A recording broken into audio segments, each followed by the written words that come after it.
మొదటి దశ పార్లమెంట్ ఎన్నికలు పూర్తి కాగానే మోడీకి ఓటమి భయం పట్టుకుందన్నారు మంత్రి పొన్నం. అందుకే మత విద్వేషాలను రెచ్చగొట్టేందుకు యత్నిస్తున్నారని విమర్శించారు. మోడీ పాలనలో అదానీ, అంబానీకి తప్ప సామాన్యుడికి న్యాయం జరగలేదని ఆరోపించారు. కరీంనగర్ కాంగ్రెస్ అభ్యర్థి నామినేషన్ పర్వం అట్టహాసంగా కొనసాగింది. కరీంనగర్ జ్యోతిబా పూలే మైదానం నుండి కలెక్టరేట్ వరకు భారీ ర్యాలీ నిర్వహించారు కాంగ్రెస్ శ్రేణులు. నామినేషన్ కార్యక్రమానికి ముఖ్య అతిథిగా హాజరైన మంత్రి పొన్నం కాంగ్రెస్ వెలిచాల రాజేందర్ రావు, ఎమ్మెల్యేలు కవ్వంపల్లి, ఆది శ్రీనివాస్, మేడిపల్లి సత్యంతో కలిసి జిల్లా ఎన్నికల అధికారి కలెక్టర్ పమేలా సత్పతికి నామినేషన్ పత్రాలు అందజేశారు. మోడీ పాలనలో అంబానీ, అదానికి తప్ప సామాన్యుడికి న్యాయం జరగడం లేదన్నారు.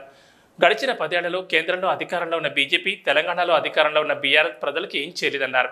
బీజేపీ అభ్యర్థిపై అవినీతి ఆరోపణలు రావడంతో ఆయనను రాష్ట్ర అధ్యక్ష పదవి నుంచి తొలగించారన్నారు.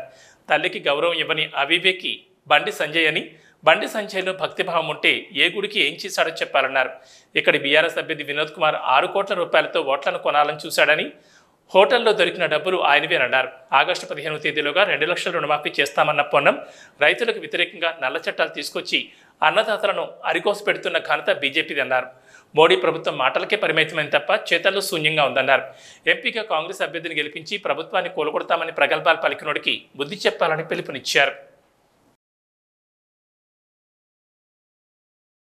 మొదటి దశ ఎన్నికలు పూర్తి కాగానే నరేంద్ర మోడీ గారికి భయం పట్టుకొని ఒక 10 సంవత్సరాలు ప్రధానమంత్రి చేసిన వ్యక్తి భారతదేశానికి ఏం చెప్పిండో ఏం చేసిండో చెప్పుకోలేని పరిస్థితుల్లో ఆయన ఈరోజు మాట్లాడుతున్న మాటలు చూస్తే ఈ దేశం సిగ్గుపడేటువంటి పరిస్థితులు ఉంది. ఎలా చెప్తా ఉన్నాడు, కాంగ్రెస్ వస్తే సంపద అంతా ముస్లింలకు ఇస్తారని.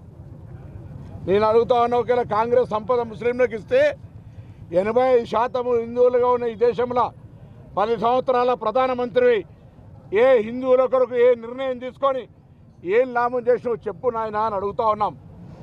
మతపరమైన విద్వేషాలు రెచ్చగొట్టడం ద్వారా దయచేసి మెజార్టీ ఉన్న హిందువులు ఓట్లు అడగండి ఒక్కసారి. ఈరోజు ఒక ప్రధానమంత్రి స్థాయిలో ఉన్న వ్యక్తి దేశ ప్రజలకు సంబంధించిన సంపద దేశ ప్రజలకు సంపాదించి పెట్టకుండా, దేశ ప్రజలకు ఉపయోగించకుండా ఆయన సంపద అంతా ఆదాని, అంబానీలకు తప్ప ఎవరికి ఇద్దు అనేటువంటి ఒక ఆలోచనతో ఉన్నాడు.